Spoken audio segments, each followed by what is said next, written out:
Hello guys, we are here at home today during the coronavirus quarantine lockdown. Yeah, and we know how difficult these times are for many families because before this, people used to have their work and college and school and friends, and sometimes the lack of time was actually an excuse for them not to deal with their families. Yeah, to get away from each other. Now they don't have a place to go. They have to stay with the family. Stay by law inside the house, dealing with each other. How can you navigate these days that you are in lockdown without murdering each other? How can you do that? Well, first of all, I think the first tip, Cristiane, that we have to give people is the awareness of the levels of stress. People are very stressed. Like our dog. Like Seven over here. He's very stressed and he can't let us record this peacefully. Please sit down, Seven. So there needs to be a recognition of the levels of stress that are absolutely normal and common in people because of this lockdown.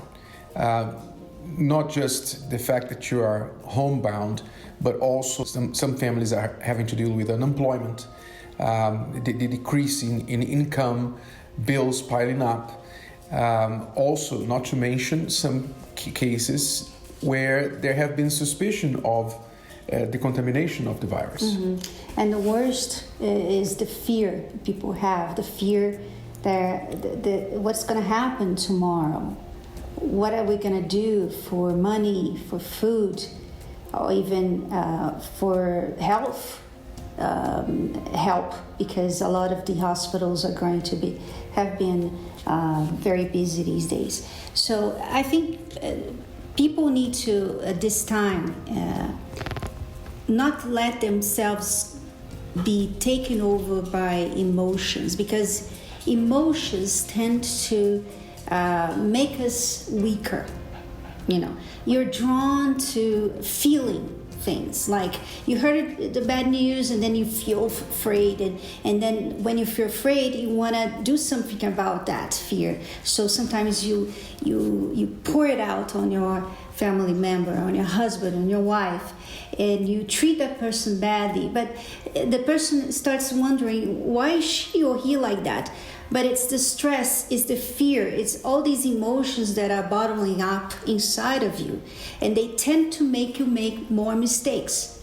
So one of the things that I learned that really changed my life, that I don't have to be led by my emotions. I don't have to be controlled by my emotions. You don't have to act on every feeling you have, right? If you are angry, if you're stressed, if you're afraid, these are all feelings. These are all emotions. But emotions need to be managed. They need to be acknowledged. They are not nothing. They are something. Otherwise, you wouldn't be feeling them. But they need to be managed, and they don't have to necessarily be acted upon. So it's not because you're stressed that you have to let it out on your spouse. It's not because you're angry or because you're frustrated that you have to fight over it. You need to recognize that this is a difficult time for everyone. It's a difficult time for your spouse, especially for the breadwinner of the house. If you have just one or the main breadwinner of the house that is now dealing with a reduction on income, it's stressful. So recognize it, make allowances. If a person is irritated, if a person is just kicking about or just letting out words of frustration, don't make a big deal out of everything that comes out of that person's mouth. Just make an allowance. Try to make the environment as comfortable as possible, as peaceful as possible, to let this moment pass, right? We all are entitled to a little bit of stress. We don't have to have a spouse adding on to the stress that we already have. Yeah, be understanding. Me and my husband here, Renato, we have a different way of dealing with stress, right? Renato, he just closes up. He doesn't talk much. He's a silent person. So I process. when just he's process it. stressed, he doesn't talk, right? When I'm stressed, I want to talk, and She lets it all out. I let everything out, and everything bothers me, and every injustice in the world just makes me angry. Hands up in the air all the time. So, it's important that you know how your spouse behaves under stressful situations so that you can be understanding. So when my husband is not talking so much, oh yeah, he's stressed. Yeah, well, the situation gives us the right to feel a little stressed. Yeah, leave me be. That's how do you want to be treated when you're stressed? That's the question you've got to ask your spouse when he or she's not stressed. Okay, that's the secret. When you're not stressed, so you tell your spouse, this is how I want to be dealt with when I'm stressed. Okay? In my case, I prefer to be left alone. If she wants to bring me some tea, if she wants to make sure that the environment is peaceful and quiet, I will appreciate her all the more for it. When she's stressed, how do you want to be treated? You don't know? I know. I think you like that I come and calm you down and say it's okay, everything's going to be all right. I know that you're doing that just to make me feel a little less stressed. But that is important. That is important. It's important that you understand, that you recognize your differences, and don't expect, when I'm stressed, this is how I do it. So why don't you do it like? Don't do that. Let our differences, because now you're both in the same place all the time, 24 hours a day. You need to learn how to deal with your differences. You need to learn how to not make these differences another battle you have to face, because the virus is out there. That's already a big problem. Mm-hmm. We don't need another problem here in our marriage. That's right. Well, let's try and help this couple now in our love lab. Let's watch what's going on with them, and we'll counsel them as we watch them talk or try to talk to each other. There is a couple of things that you do that upsets me. I feel like there's always a competition with you and I. Like when we get home, I feel like there's a competition of like who jumps in the shower first, or if we gotta get ready to go to bed at night or in the morning, it's like who gets to go in the bathroom first, or anything that we do. I feel like you are always trying to finish before I am. I don't know if you do it intentionally or you don't notice that you do it, but I always feel like there's like a competition there. I usually let you win because I feel like you're trying to win the prize, but that bothers me a little bit. And it's not just the bathroom thing, I feel like it's everything else. Like if we're eating dinner, if we're getting ready to go out, if we're driving somewhere in two different cars and we're going to the same destination, I feel like you want to get there first, you want to finish first, or you want to, whatever it is that we're going to do, you want to do it before I do. I never really thought about it that way. I like to if I'm doing things, I want to get it done right there and then, and I feel like you like to take your time. Something that bothers me that you do is when I ask you to do something and you procrastinate a lot. You don't get it done, and then I have to do it. I think that goes back to the conversation we were having before. I do like to take my time with things. I think that it's true about me that when I say I'm going to do something, I am going to get it done. You sometimes have a bit more rush than I do, but I feel like I'm very helpful when you need my help, whatever it is that you need to do, whether it's washing the dishes or cleaning the house or wherever it is that you need my help, I feel like I'm always there to lend a hand. But I do procrastinate, I'll admit that. Okay, what I think we identify here immediately, Cristiane, is that Felipe and Angela have very different paces as they go about things, doing things in life. Angela is more fast-paced, and Felipe, is more slow-paced. And this has a lot to do with your nature, with your personality.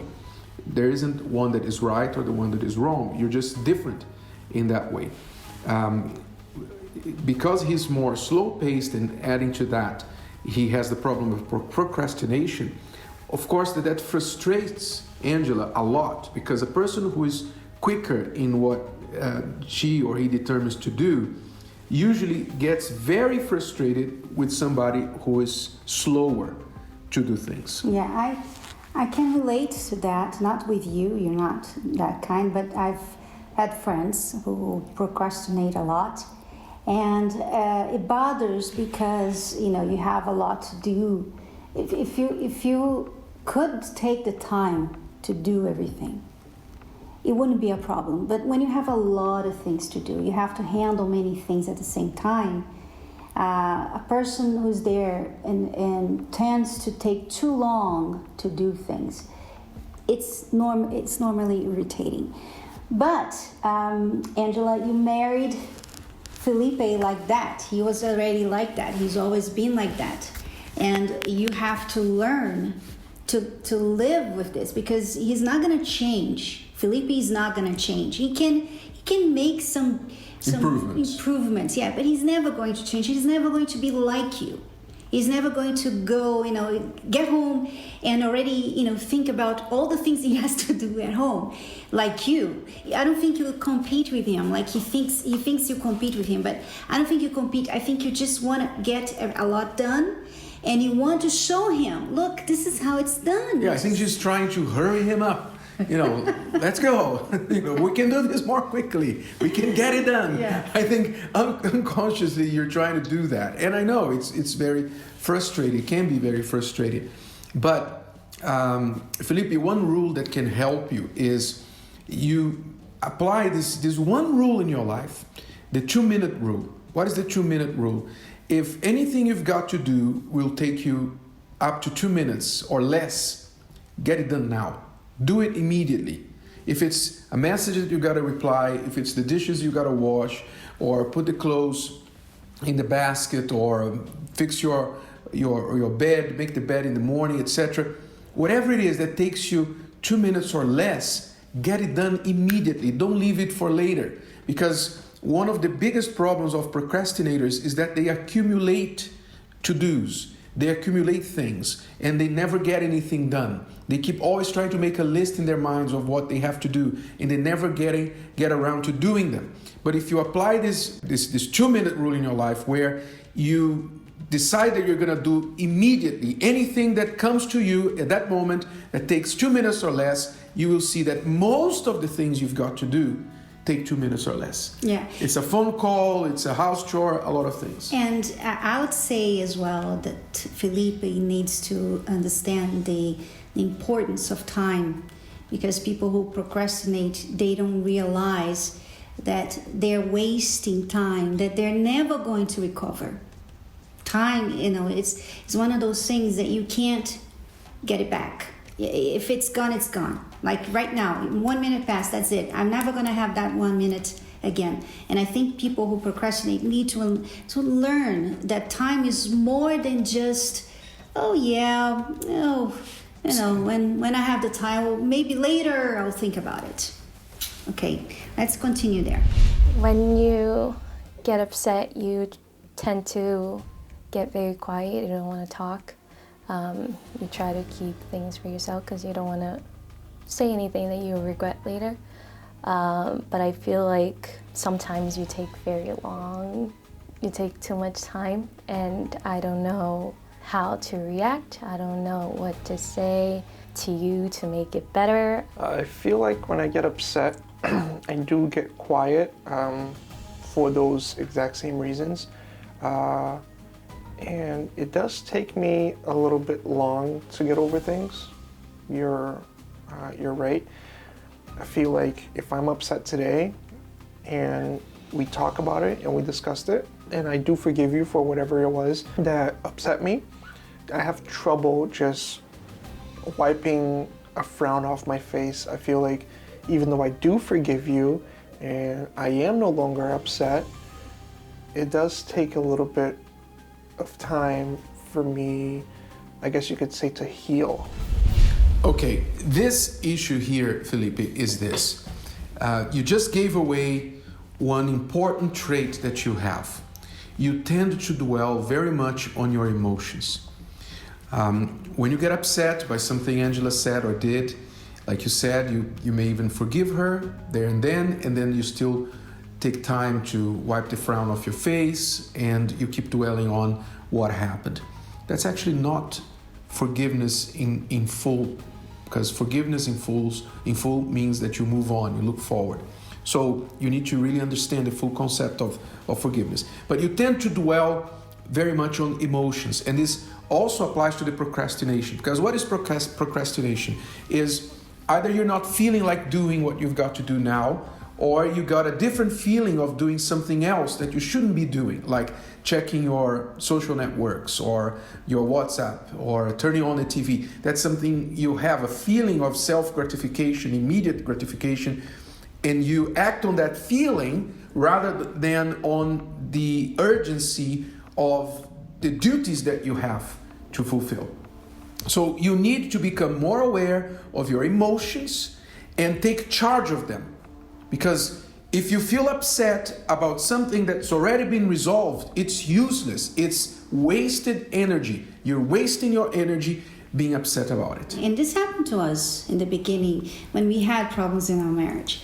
Every time I did something that my husband didn't like, he would do this. He would get upset with me and he will withhold himself. Like he wouldn't talk to me, he would be serious, he would avoid being with me and everything. And this causes other problems because you think you're just trying to deal with the problem there, like you're separating yourself from whatever happened there. Like she did something wrong with you, you take that thing and you're like, let me deal with this. Just let me deal with this on my own way. But you also withdraw yourself from her. So now you have another problem. The problem that I had when my husband used to do that. The problem that you feel, does he love me?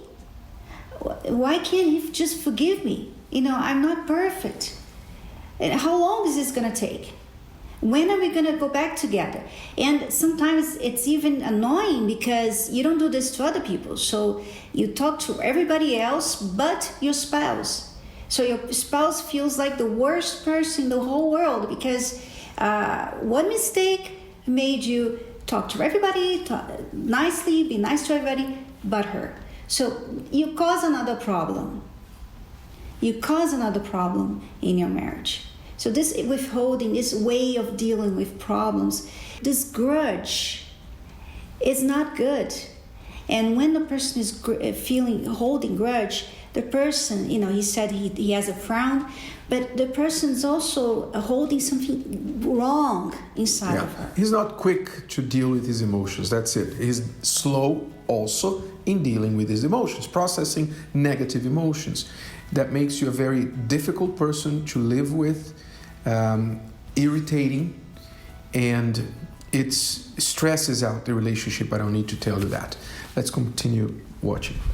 If you could change anything about you to improve either yourself or our relationship, I know it kind of comes as a personality thing, but I wish you could be more verbal. I wish you could opinionate more, or if we're at a gathering, you could have a little bit more of an input, a little bit more of an opinion. And not that being quiet makes you any less of who you are, but even with me alone, I wish you could just share your thoughts more with me and share your opinions and share your feelings. Ever since you met me, you knew that I was very shy, extremely shy. Was never one to talk a lot.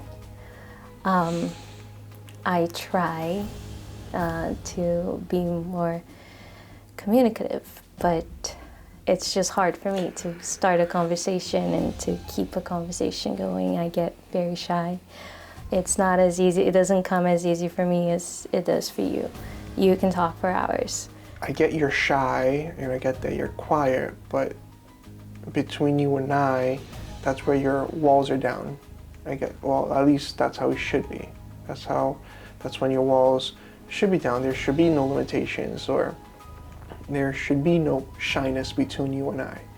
So when we were dating, I was very aware of my finances. After we got married, you kind of took control of paying the bills, making sure everything was paid on time, making sure that we didn't owe any money or anything like that. You took control of all the money coming in and all the money going out, and I'm okay with it. I'm 100% okay with it. I actually gave you the liberty of doing that. We do have our shared account, our shared money. It's not mine or yours or mine. What's mine is yours. I wish I was a little bit more involved.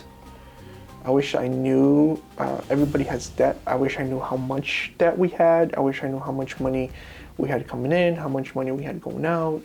Never really thought you cared that much because you never mentioned it until a few months ago. So that's the reason I never, I thought that you were okay with me handling everything. And I'm okay with you handling everything. It's fine. I think what I'm trying to get at is just, hey, we raised this much money this month. We had this amount of money going out. This is what we have left. I'm not looking for like where every penny was spent. Just kind of like an overall, hey, this is where our money is going. This is what we're investing in. This is how we're spending. This is how much is going to savings. This is how much we have left to spend, and just kind of a team like everything else in our relationship. Yeah, very easy problem to solve, this issue of disclosing information about your finances, Angela. Very easy. I think what he really needs here, what he wants is that he wants to be consulted, he wants to be more involved, and to be in the loop of what's happening with the money. Of course, it's very useful to have a partner that takes care of all the finances. It's very useful. Cristiane does that in our marriage, and I can say it's very useful, okay? But also, you can feel a little bit left out when things are done and your partner kind of forgets to consult you, or forgets to tell you or to show you the information. So that can make you feel a little bit left out. And I think that's what Felipe is getting at here. But very easily solved. Just put a system together where you have, the app, your bank app or a spreadsheet where you have that shared, and he can go there and look at it anytime he wants. That's a very easy problem to be solved. Now, back to the shyness that he complained about her. That's an important issue as well. Yeah, as a person who used to be very shy myself, I can understand why they are having these problems, because you could tell she didn't know that he wanted to know about the finances. Why she didn't know? Because they probably don't talk too much. And that's a problem in the marriage. Like he said, because you don't talk too much, Angela, it's like there are walls. It's like you guys are two strangers in the same house, or two friends who are not very friends. Those friends that they're your friend, but you don't know much about them. That's what's happening here. You've been married for 4 years. And you're now supposed to know each other more than you used to know before when you were dating. But the problem is, how can you know somebody who doesn't talk? How can you know somebody? What's going on inside the person's head? If you keep yourself like you have been, telling yourself, I am shy. This is who I am. You met me like this. I have a problem communicating. I can't, hold on a conversation. If you keep holding this card, like this gives you the right to stay like this for the rest of your life, then you're gonna have problems in your marriage, because your husband needs to hear from you. What's going on with you? What do you feel? How do you feel? What do you want? What bothers you? He needs to know, and he will only know when you talk. So the shyness problem, I think one of the reasons why people give shyness such an importance in their life, so much that they hold it like a personality trait, which is what I did, is the fear. I used to be afraid to be misunderstood, so I would be shy. So, for instance, if you have, Angela, if you have this wrong idea about yourself, like you think you are inferior to Philippe, or you are somebody who doesn't have much subjects to talk about, you're not very cool. You think you're boring. If you have ideas about yourself, such as those, then you hold on the shyness card, like, this is who I am. The shyness kind of protects you from being what you think you are. And that's what I did. I used to feel like I was boring. I used to feel like I was inferior to my husband and to people around me, so I was shy. But once I understood that I was not inferior to people, and I was not boring, these ideas were wrong about myself, then I set myself free from my shyness, so much so that I'm here talking on TV. And it's important also to understand that shyness is one thing, introversion is something else. You are an introvert, but you don't have to be shy. Introverts don't have to be shy. They are not the same things. You need to understand that it's okay to be an introvert. 50% more or less of people in the population are introverts, and all the other 50 are extroverts. It doesn't mean one is right or one is wrong. They're just different, okay? But an introvert doesn't have to accept shyness as part of the package. As Cristiane said, you can learn to overcome shyness and understand that shyness is a negative trait that robs you of opportunities, not just in your marriage, opportunity to communicate, to have a healthier marriage, a healthier dialogue, expose ideas, etc., have a good conversation going, but also opportunities in the workplace, in society as a whole. Shy people usually miss out on many opportunities in life. So that's something you can definitely work on without changing your introversion, being an introvert. Okay? So that goes as the tips for what we have here for Angela and Felipe, and we believe that if you act upon this, you will have a much more pleasant relationship, and you move on to becoming a much tighter and blended together couple. Well, that's it for us today, and if you have questions or you'd like to participate in one of our Love Labs, you can send us your message through our Instagram at The Love School USA. Till next time. Bye-bye. Bye-bye.